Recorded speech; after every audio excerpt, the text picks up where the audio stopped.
Presidency has again accused a Catholic cleric, Bishop Matthew Kuka, of hatred for the Muhammad Buhari administration and working with the opposition party, People's Democratic Party, to stop the sale of Super Tucano fighter jets to Nigerian Air Force.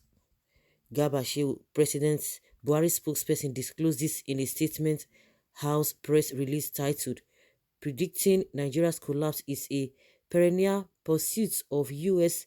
Think tanks and policy experts."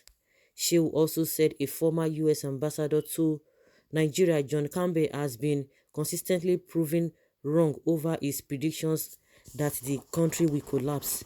Reacting to a recent article authored by Campbell, the presidential spokesperson said events have proven that diplomats' predictions wrong.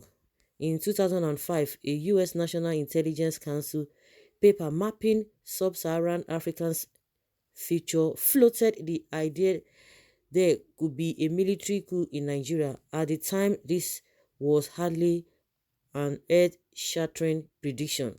2005 was only 6 years after the return of civilian democratic rule and just over a decade since the Abacha military coup of 1993, the final of 7 coups since independence, the statement read. However, for the last 29 years, close to a generation, there have been none.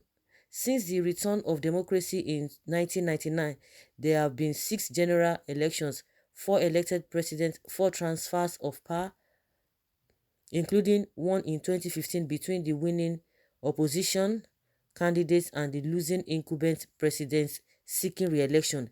Yet, despite all the evidence of the contrary, the collapse predictors keep doubling down on their bets. Most recently, retired former U.S. ambassador to Nigeria 2004-7, John Campbell, has updated his book, of which the first edition said, "Why Nigerians often claim they are masters of dancing on the brink without falling off: the disastrous administration of Goodluck Jonathan, the radical Islamic insurrection, Boko Haram, and escalating violence in the Delta and the North may finally provide the impetus that pushes it into the abyss of state failure." He did it, of course, quite the opposite. Jonathan was defeated at the 2015 general elections, which power peacefully transferring to the victor, President Muhammadu Buhari.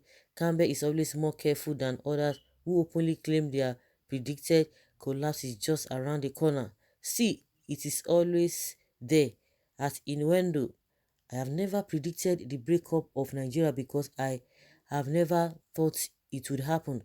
But were it to do so, the likely consequence would be a humanitarian disaster, said Campbell in a blog post in 2012 for the U.S. Council on Foreign Relations.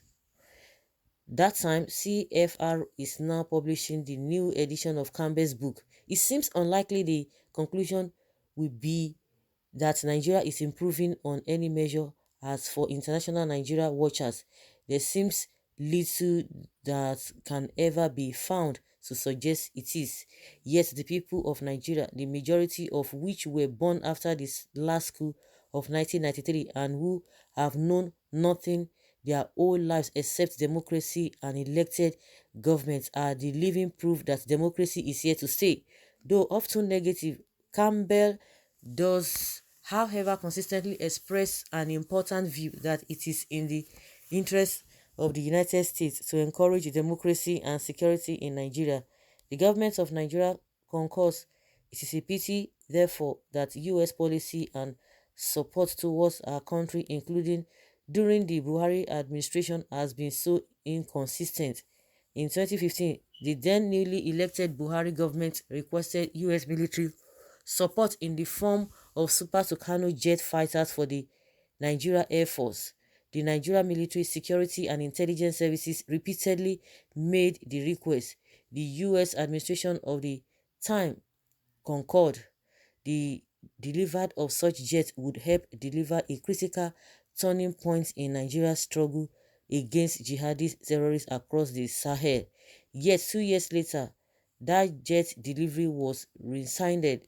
The reasons given that unless Nigeria improve its religious relations between Christianity and Islam, then the US support would not be forthcoming in this and many other areas.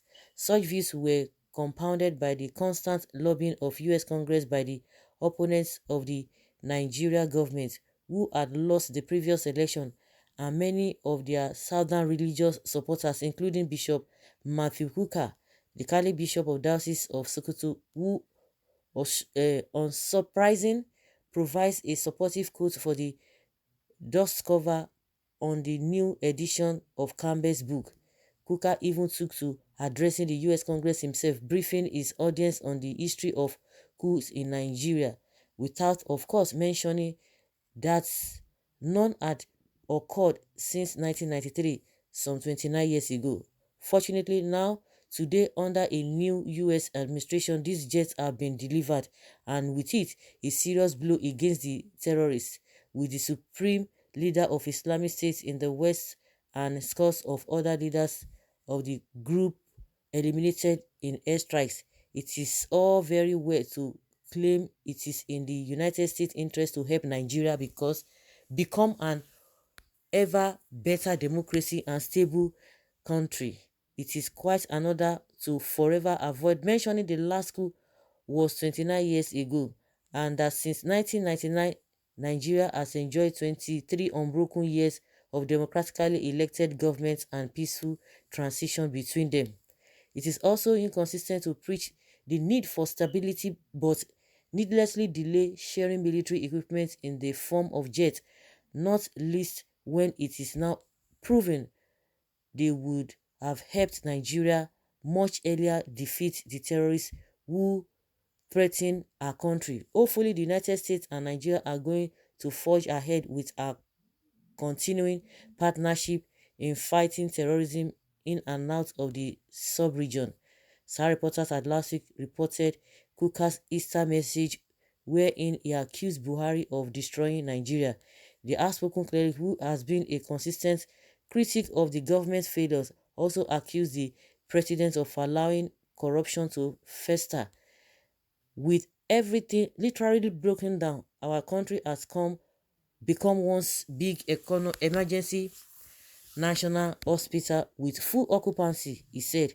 Our individual hearts are broken, our family dreams are broken, homes are broken, churches, mosque infrastructure are broken, educational system is broken, our children's lives and future are broken, our politics is broken, our economy is broken, our energy system is broken, our security system is broken, our roads and rails are broken. Only corruption is alive and well.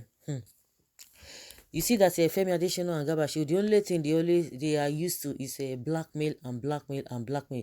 The same way they will look for something.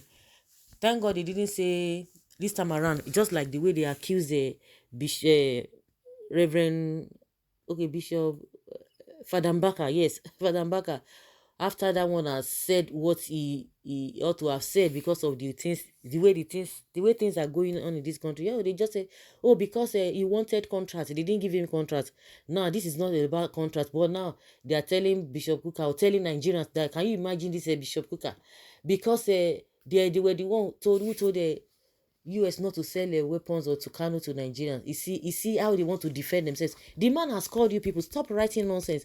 Come out, come and debate the issues of Nigeria. He said anytime you like, you should call him. That is readily available. Any location of your choice.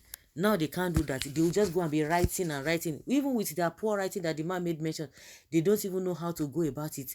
All in the name of try to tarnish the image of the man. See, there's nothing you're going to say about the man that the Nigerians themselves are not feeling. There's nothing the man is going to say about Nigeria that the people themselves are not feeling. Just that they are the ones who have this black platform, and when they say they have been around for some time, so when they talk, people will hear. A lot of people are saying the same thing that Kuka is saying, so it is not a new thing. So you always love to justify yourself. Now that you have the Tucano, what have you done? Has the insecurity reduced? They have the Super Tucano now, at least. But have they defeated terrorists, bandits, and others? As if that is the problem of fighting insecurity. The government knows what is going on, but have chosen to pamper insecurity in the country to the detriment of innocent lives. Well, what exactly did a terror-linked government want to do with fighter jets? Where are the ones you've been collecting?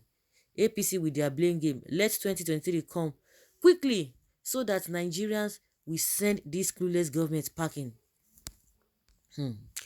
Well, how Buhari and El-Rufai advised US not to sell arms to Nigeria in 2014 when APC was running mouth and accusing Pastor Ayo Orisha. They think God will not visit them. Now they are in power, only giving excuses, blaming other people.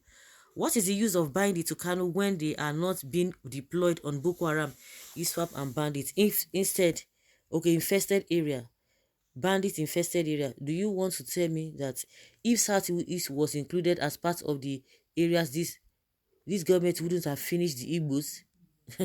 Look at this face, like a abandoned, uncompleted downstairs. Someone that's supposed to be selling sugarcane or kilishi by the roadside. But same APC good stops Obama selling arms to Jonathan. Imagine this headquarters fearing matches. He must be more powerful than the presidency if that was the case. The jets used in killing innocent Nigerian terrorist government. You can imagine the same Tucano they are using mistakenly, killing children left, right, and center, killing innocent left, right, and center. Now you have it. What have you done about it? All this blame game and all of that. Nobody's buying it.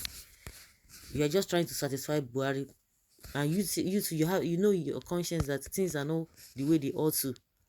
So guys, let's hear your opinion on this.